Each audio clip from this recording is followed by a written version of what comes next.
Well, here we are again, everybody. I don't mind meeting like this. So Buffalo Bills have officially announced, actually, Isaiah McKenzie and his agency announced that he is returning to the 716. Kind of a big surprise here. You know, you looked at players that Buffalo might have to move on from. McKenzie was definitely one of those players that you looked at and you said, well, great piece to have. This is he was great while you had him. The Bills had claimed him off the waiver wire, what seems like forever ago. He was their practice squad. He was their practice quarterback whenever they were playing a really mobile guy. He would play free safety in practice. Like, he was your kind of do anything guy. Would get occasional targets, catch a touchdown here and there. Was used in the backfield on a bunch of jet sweeps, and he was a fun player to have.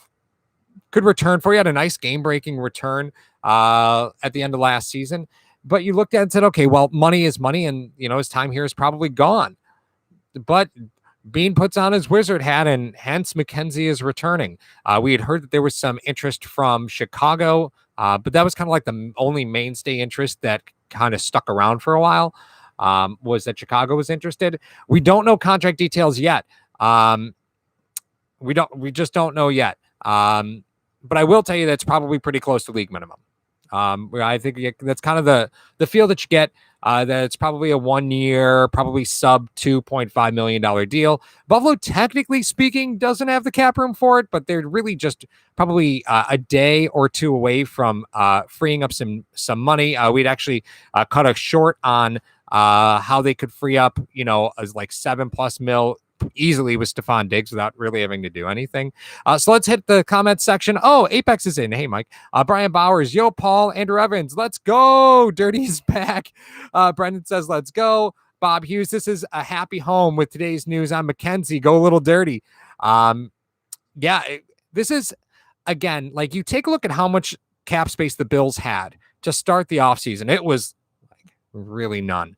And we talked about, okay, who are you going to resign? Well, McKenzie looked like a numbers game. Milano and or Williams looked like a numbers game. You're like, well, maybe you'll get back one of those. And you got back both. You sign Emmanuel Sanders. Now you add more depth in with Isaiah McKenzie, who at this point is just your incumbent returner, right? So it looks like the Andre Roberts versus Isaiah McKenzie debate has officially been settled. But I have a feeling Buffalo needed to let the market play out McKenzie's value, and that happened. Again, we don't know exactly what the numbers look like. John Vernon says, yeah, keeping the band back together. Stephen Gorney, jet sweeps for life. This is just a crazy offseason, unprecedented, right? So I want to put into frame real quick when we talk about guys taking pay cuts and restructuring deals. The players in Buffalo know they're close to winning. Most other organizations, like Tyreek Hill, even came out and said, listen, when I sign a contract, there's no takebacks, right? I'm not renegotiating. You sign me to a deal. That's it. I'm staying there. And that's not really the culture that Buffalo has, where players are willing to work to keep the winning team together, right? And Bean's doing a phenomenal job. You bring back Isaiah McKenzie, who's admittedly likely going to be taking a smaller role in the offense on a 1 year deal, but you have to imagine he's going to immediately take over as your special team starter. There's a lot to like here. And McKenzie and Emmanuel Sanders are similar in the way that New Orleans used Sanders last season. Now, obviously, you needed a little bit more of a speed threat. McKenzie gives that to you now. This also doesn't preclude you from drafting somebody. You can still go out and draft somebody that's a return man in the 6th and 7th round, like the Bills have a tendency to love to do. You Raymond McLeod, your Austin Proles, like those types of receivers are often available late in the draft, and this doesn't stop you from doing that. This also makes a ton of sense for McKenzie to come back to a team where he knows the system, he understands his value, and a team that values him. The players want to see McKenzie do well. Like, everybody loves Isaiah McKenzie, and you should love Isaiah McKenzie. But there's absolutely no reason you still can't address this position. Right now, you just have to imagine that he's walking in to fill your return role as its primary function. Men in the Kitchen said Brandon Bean at it again. Zem, I'm never going to pronounce this correctly. Zagrem91 says, I can't wait for the season to start. It's wild to see how these guys are going to be fitting in to the roles. Look at this wide receiver group and then tell me the Bills are going to draft a running back at 30. I dare you, right? The Rockpile Report, Bruce exclusive. There's a small Twitter thread going on about drafting a running back at 30. What tells you the Bills are going to draft a running back at 30? They have not addressed their offensive line to improve their to improve the run scheme at all. Tell me what says you're going to draft a running back at 30 here. I don't get it. You now have a starting wide receiver group of across the board, again, in no particular order: Stephon Diggs, Cole Beasley, Emmanuel Sanders, Isaiah McKenzie, Gabe Davis. You still don't know about Isaiah Hodgins. Wild, right? Wild. John Vernon says, I can't wait to see the stadium full. Apex, Little Dirty is also a locker room glue guy. Big time, big culture resigning. And again, you likely got him for near veteran minimum. If you haven't watched the episode that we released just a couple hours ago on the veteran salary cap credit, you might want to do that. McKenzie might be one of those players who's going to qualify for the veteran minimum with some small bonuses. And then Bean could actually be getting a salary cap credit for having Isaiah McKenzie on his team. You can get credits for vested veteran players. There's a certain contract limit you have to sign them to. We explained that all in the episode that got released earlier today. Hollister's an example of that. Hollister's on the Bills are getting a cap credit for Hollister, and it very well could happen with McKenzie too. So this is another crazy day. Things that you didn't think Bean was going to be able to do, they seem to be able to make it happen. I don't know where they're getting this money from because they haven't really made a corresponding move yet. Doing a simple restructure of Stephon Diggs makes a ton of sense. You just take the guaranteed salary that he earned yesterday, hasn't been paid that, transition that to a signing bonus, you'd save $7 million. You could do something similar with Deion Dawkins, although, again, when you start doing simple restructures, it takes away flexibility in later years, and Bean's not really down with that game. You could do the same thing with Deion Dawkins. So that's another big one. You could revisit the Trey White contract. The Diggs one makes the most sense to revisit, although Diggs will probably want a little bit more money. So you just have to try and figure out whether you're comfortable doing that or not. Carson Robbins, get rid of Singletary, draft Najee or ETN. Again, I kind of struggle here saying that that a running back is on the board for Buffalo at 30. I mean, it's very likely it could be the best player available. I'm not going to discount that.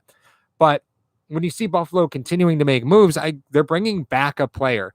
Does that tell you something about this free agent market? Does it tell you that the Bills are concerned there's going to be a smaller window in the preseason again this year? So having an incumbent player is more valuable than drafting.